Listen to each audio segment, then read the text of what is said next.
Tommy Dorfman, welcome to Live from Bed. Thank you. I'm so happy you're here. Where's our bed? We're not even close to in bed. Like, we're in New York, which is so far from bed. So far from your bed. It's so far from my bed. Yeah. Like, I'm rattled being this far away. It's okay. I'm here with you. Like, are you a bed person? Yeah, I'm a Taurus. Like, I love bed. What is that bed? But Taurus is like undercovers, mini blankets, 14 candles burning. What? Bed. I've never heard of that. Don't leave home. I just know you guys are stubborn as fuck. I don't know about that. Okay. I think that's debatable lore. Okay. I mean, I won't say I'm not stubborn at times, but Yeah. I think I'm more just like don't like care enough to engage with things that aren't comfortable or cozy. Same. So in a way that could be stubborn because I just will like not do things. Same. Like if I'm not What are comfortable, it's not you? happening. A Sagittarius. Hot. Do we like do you say micro blankets? I just like mini blankets. Wait, what's a I mini didn't say blanket? micro. No, like mini blankets, like a lot of blankets I on heard my mini body. blanket. Oh, sorry. Yeah. It's like mini. Yeah, little mini blankets. A little mini blanket. Okay, I love that. Would you rather, this is a weird question, but would you rather sleep without a blanket or without a pillow? I think without a blanket. Oh, I think really? without a pillow. Without a pillow. Like you need a blanket. Like I think it's like a survival instinct. Like I if feel you're like not covered. I feel like I could survive without a pillow because Yeah. I sleep like that anyway. Me So too. it's like I'll figure it. I've slept like that before. I've slept on the floor. Another thing we have in common is we are the youngest of many siblings. How many siblings do you have? 4. Or I'm one of 4. Okay, I'm one of 5. Yeah. So what I'm very quintessentially a youngest child. Are Same. you? Okay. Yeah. What do yeah, you think like makes 100%. you the most like a youngest child? I would say my parents were so lax by the time I came Me into the too. picture. So I grew up with kind of like not raised by wolves necessarily, but Yeah. it was a community project raising me, I would say. Exactly. Which is why which meant we're I kind could of get the away with a best. lot of different things. Yeah, you become kind of like an amalgamation of like all your siblings. And then I don't know if you had this, but I find a lot of babies in the family want to grow up quicker.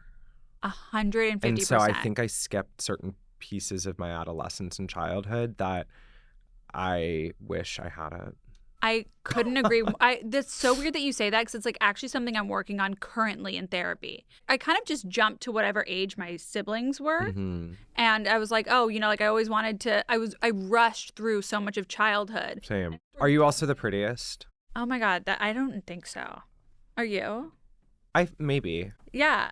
My siblings are attractive, but I do think I'm the prettiest. We all look very alike. But that's also me being baby. Yeah, no, exactly. I'm like, So even if I'm not the prettiest, I'm still going to think I'm the prettiest.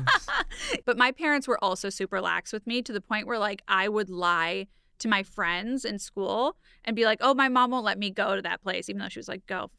Like she didn't care. by the time but I you was were just 18, like, I don't want to go. No, she was like, you still live here? Like, what are you doing? Like, Yeah. like they are exhausted by the They time were you come ready around. to be empty nesters, as they say. In what ways do you think it's like, what's probably bad about us that we're the baby? I don't know. I think I was probably spoiled. Actually, I know that because I think also what can happen is my parents are successful now, but they weren't for the first few kids. Mm-hmm. Like That's so true. Like they had no financial stability. Yeah. They were in an incredible amount of debt trying to build their business and their dream. And then around the time my closest brother in age was born, and then by the time I was born, they had found solid ground and then more than solid ground. Right. So there was like a dissonance between how my eldest siblings and I were raised. We're also 14 years apart. So I wasn't privy to conflict around that at all. And I think Yeah. we've all benefited in various ways in our adulthood. But there was a definite difference between how I was raised and what was available to me. And I think what happens to parents when they're more resourced in general. So Yeah. that was really interesting. I'm not going to say it was a negative thing, but it definitely challenged the dynamics within the family. Mm-hmm. The fact that your older siblings grew up differently than you did. I think so. Yeah. Yeah. Yeah. I also think they learned skills that I didn't learn. Totally. Are your parents still together? Mhm. That's crazy. Crazy. But you're not from LA. No. Yeah, because they wouldn't be together if you were. Yours are not. No. No. Yeah. Oh, so is we that don't do your that. plan for you because now you live in LA with your husband? Is that Yes. at some point That's you're going what we're to get trying divorced? to get to. Yeah. I love that. I've been divorced. I think it's fab. Yeah. No, You're kind of late, actually. 100%. Yeah. I know. I'm late to the game. Where did you film 13 Reasons? We filmed in the Bay Area. Okay. Yeah. So, So LA I was is good. able to also, the first season I lived in New York and I was going back and forth. And then the second season I moved to LA. Okay.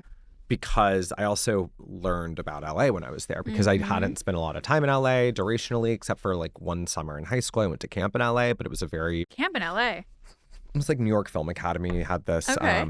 summer program for teenagers. I don't know. Yeah. We just were doing a lot of drugs at Oakwood. I love that. Yeah, I got kicked out. I love that. Naturally. Kicked out of camp is a cool. You should In wear like that as the a badge of last honor. week, a few of us got kicked out because we threw a crazy party and someone did almost die. But that wasn't my fault.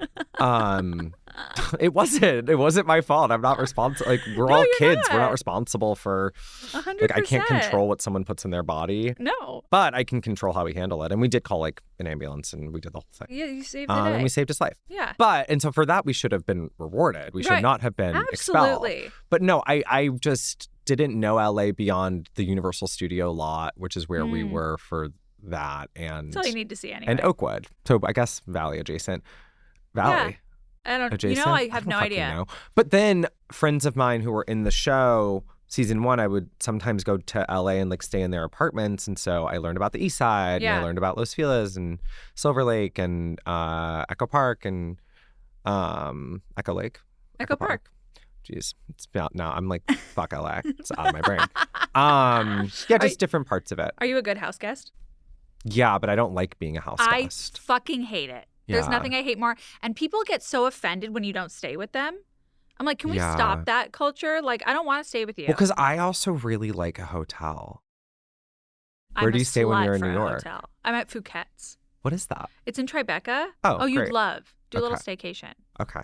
It's could do really that. nice. But yeah, like I don't want to ask you like where's where you keep the forks. Like I don't like playing the game of the Yeah, house I mean, guest. it depends. Like, there are people that I'm really comfortable staying with. Yeah. And I love having people stay with me.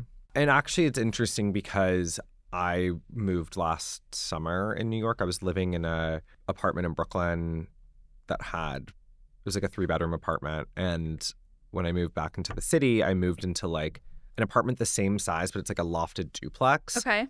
So it technically has these like bedrooms, but there are no doors. Oh no. And so it's great I live alone, so it's fine. Yeah. But I just didn't think about it and I've had guests stay with me and it's not as pleasant unless we Right. really know each other. And my rule now is like, if you're not sleeping in my bed, like if we're not that close, you're probably not staying because it's just a very intimate space, even though it's spacious. I don't know that I want to know anyone that intimately where we reach no doors. Like I don't know even like my blood. Like I need a door. I'm kind of an exhibitionist, so as long as I know the person and we're like we can share space in that way, then I'm fine. So you know what's so LA about you is What? the tarot of it all. Well, I learned how to do tarot in LA. Did you at a party, right? Yeah. So at tell me a, about that. Young Hollywood. Was it the Young Hollywood party? No, it just was like a famous young actress had a Halloween party. Okay, sure. And I didn't really know her, but we shared a publicist. And Oh. as things go, Yep. my publicist was like, you should come to this person's party. Mm-hmm. And I went and I was deep in LA depression, confusion. Classic. My career was not what I thought it was going to be. In what way? In that, I think I thought of 13 Reasons Why as a golden ticket, and it was in a lot of ways, but it didn't mean that I didn't still have to work incredibly hard to build. I was still at the very genesis I'm still at the beginning of my career. Yeah.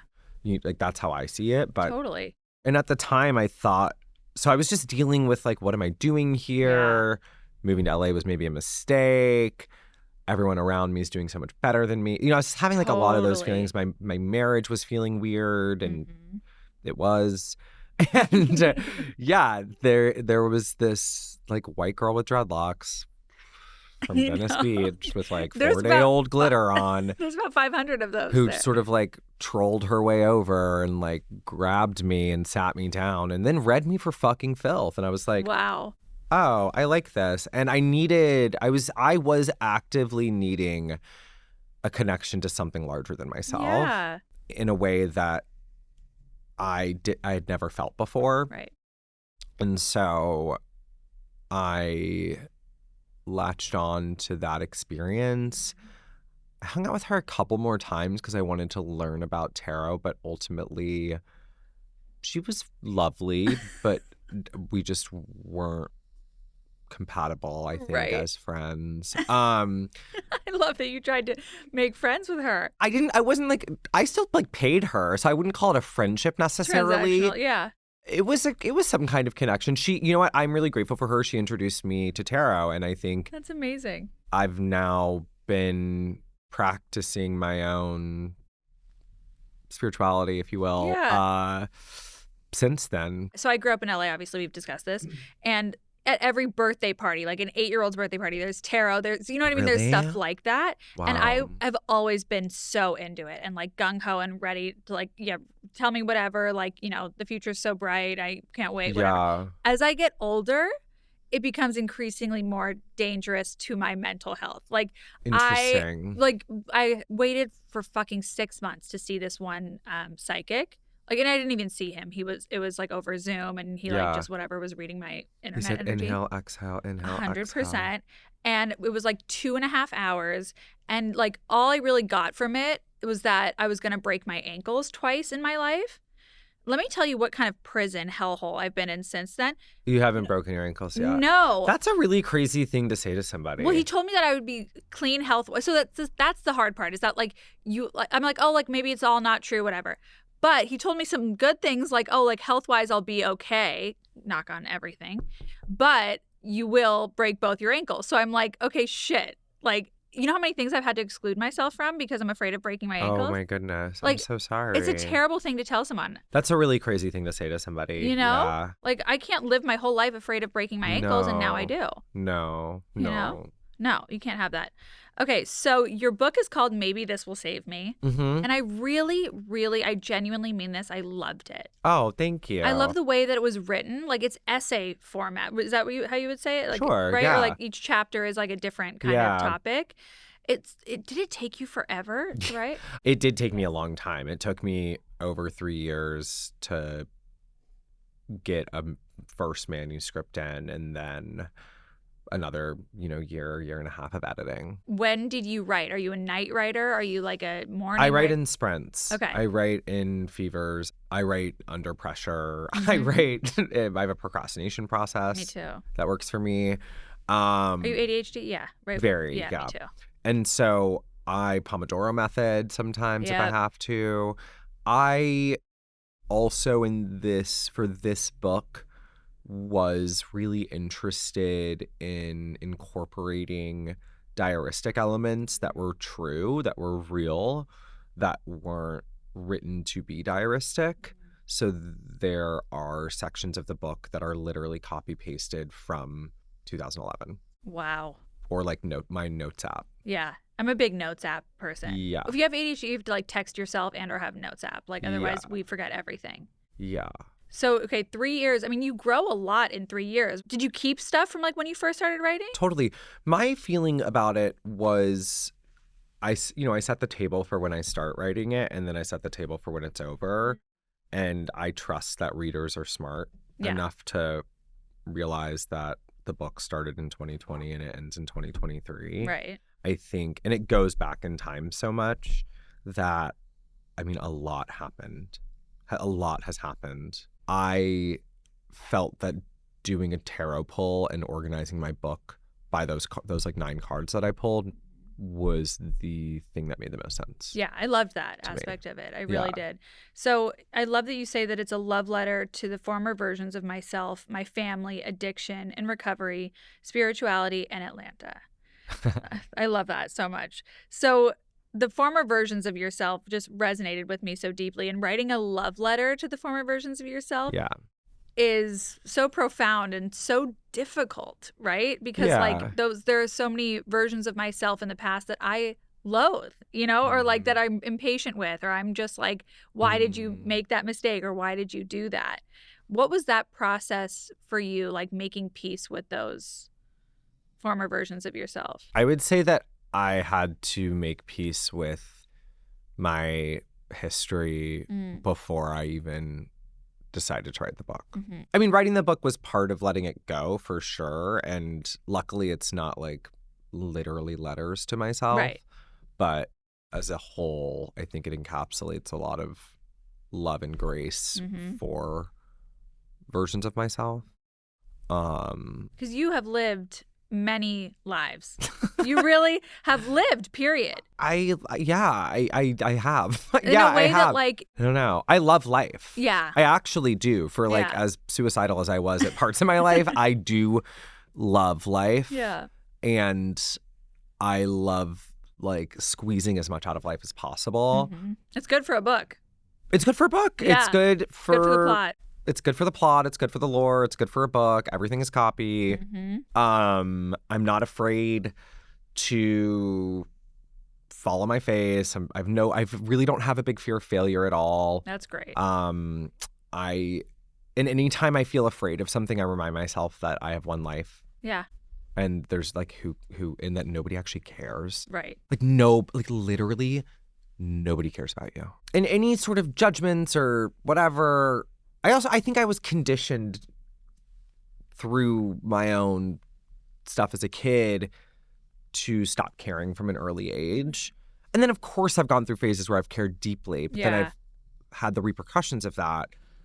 And now as an adult and in my 30s, which I think are quite different than my 20s. Oh my God. Which you don't realize until you're I know. in it. Isn't it weird? And I think like you look back at your 20s, or I do at least, and I'm like, that's part of forgiving my past versions of myself is like how much I hated myself, or like how much I like wanted to change the way I looked, or like I look back at pictures and I'm like, oh my God, you were so cute then and you hated like yourself. It's so then. funny. I look back at boy photos of me and I'm like, I was hot. Right. I was like a hot guy. Yes. And at the time I felt disgusting. Right. And you have like love for that version of Totally. you now. Yeah. So were there any parts in the book, because it is so deeply personal, did you change names? Did you talk to people about if they had your permission? Names that aren't changed I had permission.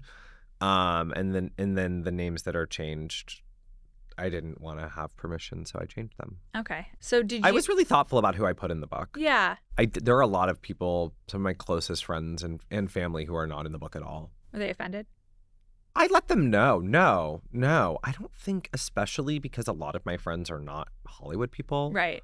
They don't want to be in the book. Oh, that's so You know what I mean? Yeah. It's like, and Hollywood people don't want to be in the book. Right. That's true. Nobody wants to be in someone's book. And I mean, Right. some people do. Yeah, but right? it is more often than not. It's not More gonna be often than not, like, I don't know. But the people that I didn't change the names of, a couple family, some family members, I sent them what I'd written, got their approval. Some actors, musicians. Yeah. Sent them what I'd written, got their approval. That's a long process. It is. Legal for a nonfiction book is a long process. Oh, really? I didn't realize but that. a lot of my book is like men I never want to see again. Right. Yeah. People I never want to talk to again. So I changed their name because I was like, it's just not, I wouldn't even want their real name. No, I get that. So like, is there a specific chapter that was the hardest for you to put out or write? Or like, is there something that almost didn't make it in out of fear? No. It all just... No, because I said this already. I'm kind of an exhibitionist. Yeah. I think that I really tailored. There are stories I could have put in my book that I didn't. Right. I didn't even write. Mm-hmm. For whatever reason. Okay. The amount of debauchery in my life and just pure fucking chaos and certain things that happened to me that I was like, I don't need to put that in there. Yeah. It's like my focus on this book in terms of, at least like love and relationship trauma, if you will, was specifically tailored to ended up being more tailored to experiences around like grooming and sort of statutory rape Right. and being taken advantage of as a young person by older people. Yes. And that felt like enough for one book, that I didn't need to get into perhaps more violent experiences that I had. Yeah. Because maybe I will one day, but it just didn't service the book. What I will say is there's one chapter that's written that I wrote from my sort of 14-year-old self that I do know people have read and been like, whoa. Yeah. Because they didn't know, or because... Well, I think because it just either triggered them in some way, or it was maybe just too much for them. I don't know. Well, that's okay. Like I asked someone to blurb the book, and she called me and was like, I really love your book. I'm really upset after reading it, and I don't know. And she's a mother, and she's like, and her kids are around that age. I think she just was like, I wouldn't even know where to start, not because I don't want people to read the book, but just because I love you so much, and I loved it, but it really was a lot for me. It was too much for me. I can imagine. And I was like, okay, I get that. No one else has had that reaction that I know of, and no one's read the book really. But so yeah, it's like I was on one hand it was like what came to me from the cards, and on the other hand it was what I felt made the most sense as well, because there's a lot of writing that's not in the book, obviously. Yeah. Do you keep diaries? Is like that? Because No. how did you access those memories? I don't keep a traditional diary, but I write a lot. Yeah. In Google Drive. Yep. Now, at the time I had Pages or Word docs or whatever, and I always saved them in a drive. So, it was pretty easy for me to go back and I went into my like old Gmail, and I had just like, and I write poetry, I write verse, I write monologues, I write random scenes, I write movie ideas. I mean, I write like a lot of different things. I write what I want to say to somebody that I'll never say, or that I wish I'd said, or I write drafts and drafts of drafts and drafts of drafts of what I need to say to somebody if I have to have like an important big person conversation, like a big girl talk. Yep. Oh, hate those. And so I always have all of those drafts. Yeah. And wow, like a treasure trove of your mind. Yeah, and it's not like today this happened and this happened and this happened. It's like it's only when like I have to write do I write. Yeah. I feel like when you go about sharing anything, for me, I kind of can only share once it's resolved within me, or like that, that other people's opinions of it can't really rock the way that I feel. Yeah. Yeah. I felt like the reason I don't write a lot about, my book spends most of its time in high school, college, childhood, because that's the stuff I actually feel that I have perspective on. Yeah. You have enough distance. The other things are present in the book, but I would say they're not as deep in the same way, which I think is good. I think people also need a break. Like, I think every chapter can't be trauma porn. Not that it is, but just I tried to weave a lot of levity in the tragedy. Sure. Yeah. Because that's also how I like to read, and that's how I like to consume. And I don't like linear. I mean, I like linear stories, and I actually think writing something in a linear way can be significantly more challenging than nonlinear. Nonlinear can definitely be a cop-out. But for me, it's just also how my brain works. So it comes out this month. Yes. Are you nervous? Are you excited? Like, how do you feel? I am nervous. I'm not nervous necessarily about reactions. Okay. I think art can be a lot of different things. To me, art almost always has a relationship with an audience. And those are just the fields that I've chosen Yeah. to work in. I also make a lot of art just for myself. Yeah. But this was something I had a lot of intentionality about and came to terms with sharing it with an audience, with the public in some way. I think the thing that gives me the most anxiety is our definitions of success. And my definition of like accomplishment and success is different than that of my publishers, than that of my agents, than that of some of my peers who are more competitive and maybe cutthroat about certain things than I am. I have really high expectations for myself and the art that I'm making, but I don't have this need to be number one. That makes Totally. sense? Yes. So That makes I a lot of sense. find that, my definition of success is like if a couple hundred people buy my book and they like it, And I feel feel seen I'm or like, oh, yeah. cool. Like somebody bought my book, Yes. and obviously there's a pressure, which I understand, to deliver a bestseller or whatever that means. But if I get too wrapped up into that, then I'm never going to be happy. And I'm never going to feel content. And I'm never going to feel successful. Yeah. Because if something doesn't happen, then I'm going to think it's my fault. Yeah. And so I make work for the work. Right? I mean, obviously, I want Of as many people to course. consume my art as possible. Otherwise, I wouldn't release it publicly. Yeah. And I don't want to put unnecessary pressure on myself to Yeah. deliver something that's completely out of my control. Absolutely. All I can do is like show up to do press, post Sit what right I here. want to sit right Yeah. here, post what I want to post, send it to the people that I love who I think will love it, market myself and be proud of the work that I created, that I'm putting out in the world. And ultimately what the world does with that is so out of my control. It's called Maybe This Will Save Me. Yes. Can you tell us why it's called that? I had no title for the book when I was writing it.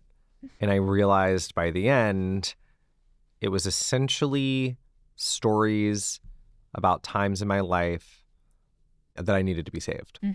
And things that I was doing to try to fix whatever my problem was, to try and like fill the hole in my body, the void that I have always felt, the discomfort, the dysphoria, the dysmorphia, the anxiety, the depression, the suicidal ideation.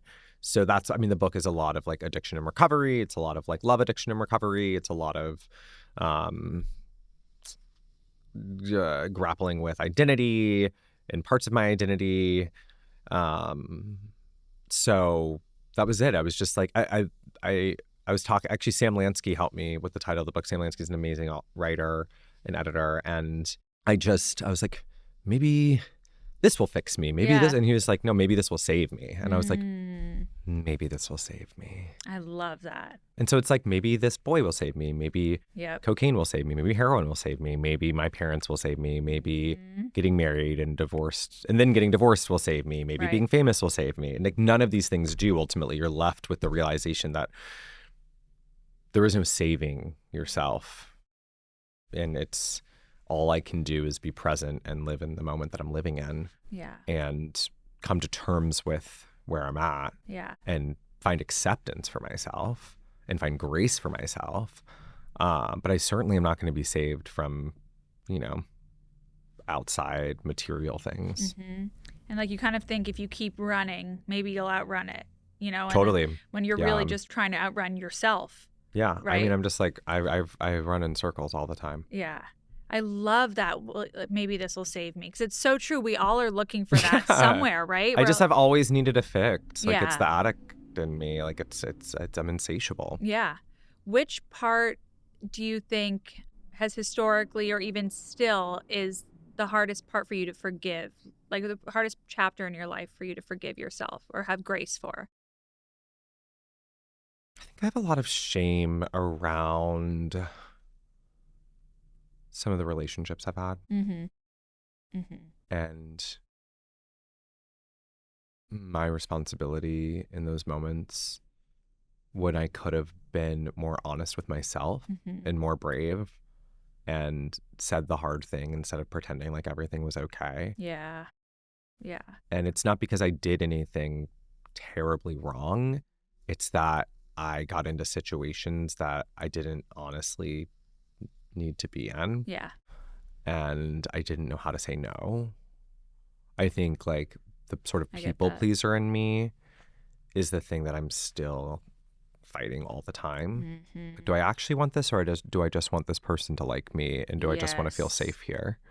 I Like, those feel are the that things that are hardcore. challenging for me Yeah. I really relate to to that. distinguish. Yeah, and it's hard when you know, or you have, like, maybe you're an empath, maybe like you're just good with people or whatever. You kind of can, or you just are intuitive and you can see in another person what they want you to say or what would make them, like you or feel comfortable. Yeah, I mean, for me, it's Hard like to I want to feel resist. comfortable. Yeah. And so then I will do whatever I need to do to try to feel comfortable. And then And that I'm becomes trying to learn uncomfortable. how to just be in discomfort. Yeah. Like, that's the goal. That is the goal. Like, it's so hard because you're like, wait, what am I trying to numb? What is this feeling? And it's so hard to resist the urge to do a quick fix, to, Yeah. save yourself in some way. Yeah. That really resonates with me. Did you feel like any of that was healed within writing the book? That kind of like, I don't care what other people are going to say, or the people pleasing aspect? Definitely. I think if anything, it offered me more evidence Yeah. to grow from, Yeah. and hopefully offers other people tools of what maybe they don't need to put themselves through X, Y, and Z to process certain things if they relate to it. But I ultimately think that I am forever in a process of healing, or whatever healing means. I don't There's no think, destination. I don't think it's definitely not a destination. There's no clear path forward. What I need varies day to day, week to week, month to month, year to year, to feel content, to feel serene, to feel safe. And there's definitely a deep catharsis that has come from writing this book. And I was worried about what people that I love would think, but I don't give a fuck about what people I don't know think. Yeah. I cared deeply about how my book might impact my parents. So it was important for me to show it to them first. Yeah. Not to get their permission, but to process whatever they might need to process. Yes. And I set that up as clearly as possible. That's great. And so they didn't read it until I had galleys. Okay. Okay. So at that point, I just there's typo edits that I could make. Yeah. But that's about it. Okay. So you're like, hopefully you don't have any edits, but but I also they knew I was writing the book, and I think they trusted that I was going to take care of them because I love them. I was going to be honest, but I was also going to make sure that nobody's life is ruined because of the book that I wrote. Right. I don't want that responsibility, and that's not the goal. Yeah. No, I get and that. I think there are ways I could have said a lot of things about a lot of people that would have been significantly less generous. And there are certainly moments with characters in my book, but that's where I am not generous, where I am completely at times violent, because that's how I was feeling towards that person emotionally. Yeah. And I chose to keep that in the book, one, because it's reflective of a period of my life. It's not necessarily reflective of today. It was the part of the process to get me to the place of having grace with that person, even if I never want to see them again. Yeah. Even if I would still cross the street if I saw them. And two, because I don't care if it upsets them. Because I also think it's impossible to live life without upsetting people. Yeah. It's a hard There are truth to certain swallow. people that I just do not need to get along with. There are certain people that I do not need to forgive. That's so true. Everyone's and there are certain people that I don't need to like me. I don't need him to like me. I totally I think there is false advertising about the forgiveness thing. I Hold do a grudge, not, babe, It's grudge or not grudge. I'm just you're a shitty person. I'm Italian. And I I don't grudge. fab. I'm I don't care that you know that I think you're a shitty person. Yeah. Why do you need I need to make you feel better? Yeah. I totally get that. So I don't know about you, but I had a period in my 20s where I was numbing with Xanax. And that Aw. it was like, so because I just thought that's how you dealt with anxiety. I thought that's like what everyone did. Like I just didn't Was realize. this in Miami? No, actually, off Oh, brand. I was like probably because you were doing so much coke in No. Miami that Yeah, then you no. started taking Xanax to go to sleep. No, and I then... was just like anxious, having fucking panic attacks. Sorry, which I never. I don't know if you were doing coke in Miami. No, I wasn't actually, but I probably That's should so have. It's lame. probably Why like, weren't you doing coke in Miami? It's the best. Why do people live in Miami if you're not doing coke? I don't know. And like the whole fentanyl thing. Like, I don't go wasn't to as Miami big. anymore because I don't do coke. I know it is. It kind of takes the magic out of it. But I think There was less fentanyl in the drugs when I was doing the drugs. right back in our I day. would be. I almost died then. I would definitely be dead now because it was like I would not have pulled out a fucking test strip Oh my God. to take a key bum from a stranger. Are Right. you kidding me? No, or like that's just not efficient. I was like picking up like residue bags and licking them at 4 a.m. from the floor. Like I don't. I would having a good time. definitely be dead. But I look back at that time and I'm like, that's kind of for me the hardest chapter. Were you prescribed the Xanax? Yes, of course. And it's like they're like you take grew it up in whenever Beverly you're Hills. Yeah, hello. Shocking. Right. It's really on brand. I'm a white girl from Beverly Hills, and You had a small Xanax addiction. And because I was like, oh, this is what they were like. Take it when you're anxious. I'm like, I'm fucking anxious to like cross the street. You know, like, or just stressed. I actually don't think I have anxiety. I think I just have stress. And like, they're like, yeah, here's this pill and here, you know, whatever. But I think that's for me so hard to forgive. Like, not that how I got into that whole place, but just because your memory is impaired. Oh, sure. And so you kind of feel like you're caught with your pants down to an extent because you're like, wait, I know that I feel an ashamed aura, but I don't know what exactly, you know, the exact stories. Did you feel like that ever? Definitely. Yeah. Definitely. Like, I know it wasn't cute, but I'm when not I first got exactly sober, sure. for like the first 5 years of my sobriety, I was riddled with shame and terror and fear because like new memories would present themselves. And I was like, oh my God, you know? Right. And other Holy people will tell you shit. stuff that you don't remember. And you're like, oh, fuck. I mean, every day for when I was active in my addiction. Yeah. I mean, I did terrible stuff. I, you know, luckily never killed anybody, but I drove drunk. I drove in blackouts. Yeah. For years. Right. As a teenager. Years. Yeah. Like, it's crazy how irresponsible and dangerous I was to myself and others. Yeah. Well, you're just not. But I've done, there. the thing is, like, this is why I couldn't have written this book at 24. Right. When I was already sober. I mean, I was sober at 21. Like, I did a lot of work in my 20s before I could have gotten to the place to write a book. Totally. Does that make sense? Like, yes, there's a lot of untangling. perspective. It's perspective. Yeah. It's like, because if I tried to write a book, if I tried to write my memoir or whatever at that time, like, it would have been like, do you forgive me? I'm so sorry. Do you forgive me? I'm so sorry. Do you forgive me? I'm so sorry. Are you mad at me? Like, I didn't know how to make amends even and like take responsibility. I didn't actually know how to take responsibility for things until like I grew up. No, because we couldn't live with it. No. You know? Yeah. I think those are things that I have to live with and that I've already processed and like I will never do again. Yeah. Getting sober at 21, like what a trip, because it's like that's when everyone, you know, is starting because people start way before that. But was that hard on your friendships? Was it hard socially for you? I mean, I made completely new friends. Yeah. Yeah. Or I got the great gift of reconnecting with people that I was friends with before who weren't addicts, so they'd stop being friends with me. Oh, interesting. Mm-hmm. Okay. For one reason or another. Not necessarily people I did like incredible harm to, but the thing is, I wasn't actively...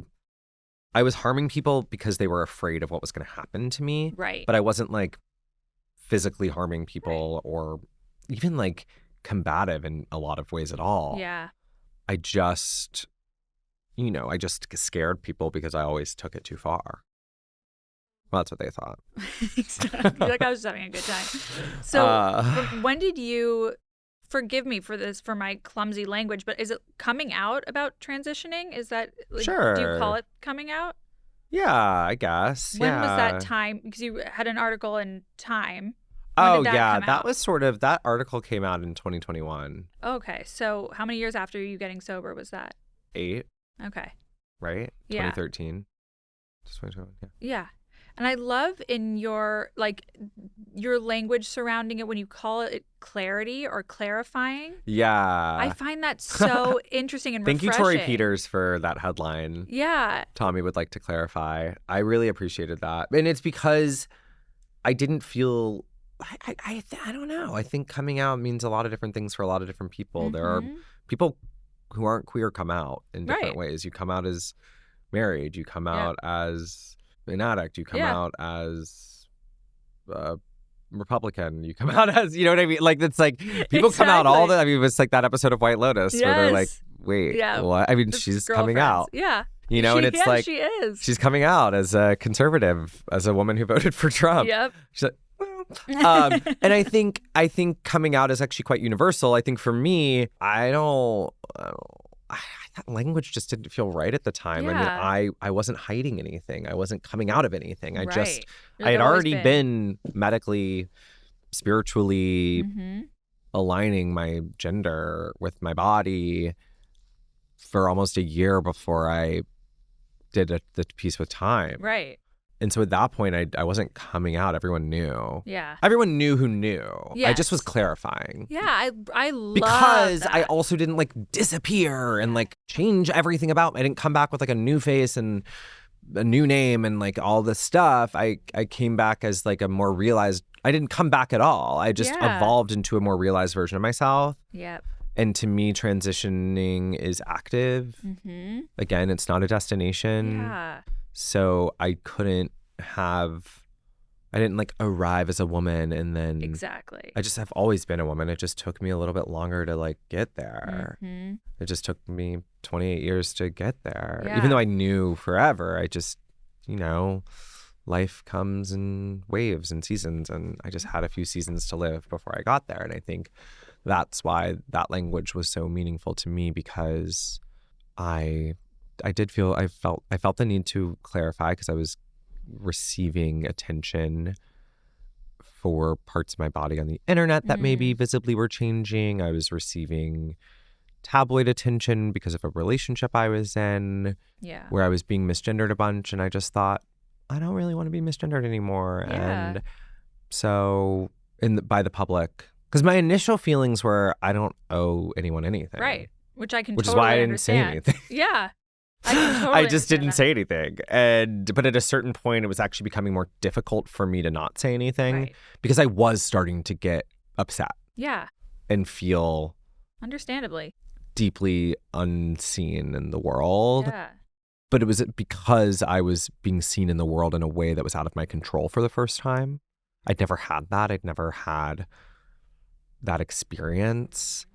And it was small in comparison to what people go through, but it was enough for me to make a swift decision and decide to clarify what was going on with me, just so that, one, it's just like a rip the Band-Aid off method. Yeah. Like I didn't do another piece about it. Right. I had offers to do like morning shows and radio and daytime, and I didn't do any of that. Yeah. It's like a press tour for. I did not do a press tour for my identity. Yeah. In a way, I twirled about because then I suddenly got invited to I was already going to fashion shows. I was already doing all that stuff. I just I got to go to the women's shows instead of the men's shows, and that was fab. And I think, I definitely got more famous for a period of time, but fame comes in seasons too. It's not permanent. It's for a lot of us who are in and out of successful periods in our careers, like working artists, actors, writers, directors, fame comes in sprints. Notoriety comes in sprints. And that's perfect for me. Yeah.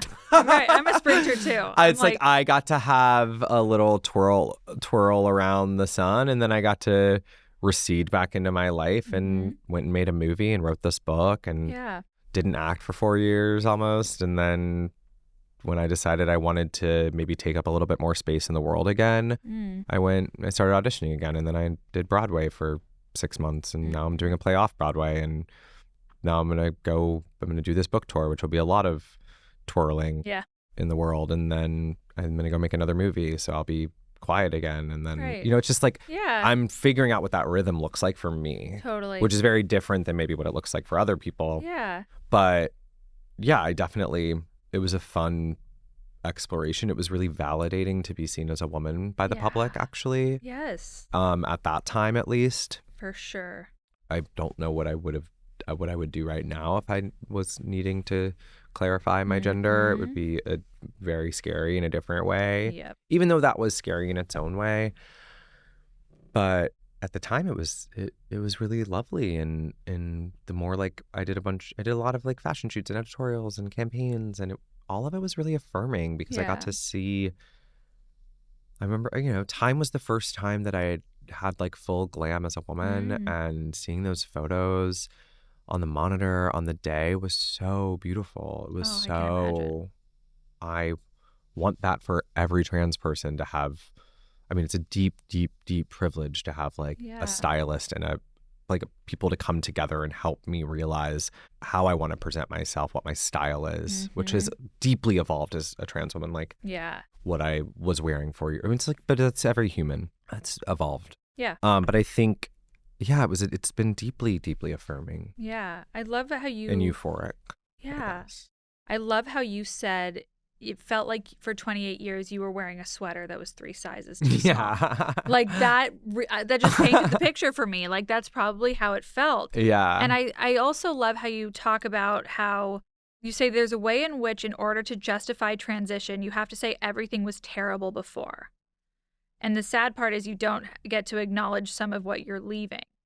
I think that's so profound because it's like you're supposed to condemn or like not like or hate the old version of you or the part of you the version of you before you transitioned, and I'm sure there's some grief involved in Certainly. that, right? Yeah. I think I just had this really unique experience in which I knew that if the thing that kept me from realizing myself fully was my job. And nobody was forcing me not to transition. I want to be really clear. But it's you just were that very I famous. are very famous, but you were famous as a gay man, so that must have... Right. I was famous as like I would say I was seen by the world as a gay man, even though I was identifying as non-binary, and I was public about that to a certain degree. But I also my people pleasing thing like early in my career was like, I don't want to ruffle feathers. I want to work. I want to build on whatever I can build on. So it became about work, and my body was my work. I mean, I was doing Calvin Klein campaigns as a, in a more male body. Like I was commodifying my body. And even if I felt disgusted by it, and even if I didn't think that I was attractive, I had some sense that the world felt that I was attractive. So I could use my body to make money. And I was making money. Yeah. Like I was making money in a way that I didn't think was possible just because of my body. So it was really hard. It was really scary to let that go. I can imagine. And so for years, I was just, it's funny though, because now, like 2017 was sort of, I would say, when I got famous, whatever that even means. Like that's when 13 Reasons Why came out. Yeah. And it was like this overnight thing. So 2017, 2018, 2019, into the pandemic, I was perceived male. Yeah. But now I have a longer time as a woman in my career. Wow. Oh, that's so interesting. Because it's 2025. Wow. I love how you also were like something that just blew my mind that I never thought of before was that you were acting twice, right? Because you were acting as like you had to do the role that you were playing, but also you were playing the role of myself, of yourself. Playing the role. I can't believe I worked as an actor, honestly, because I'm such a different actor now. It's crazy to me. And it makes sense that I didn't book that much stuff as a boy. Right. My like booking ratio as an actress is significantly higher than it ever was as a boy. Wow. One, I'm really intentional about what I go for as an actor now.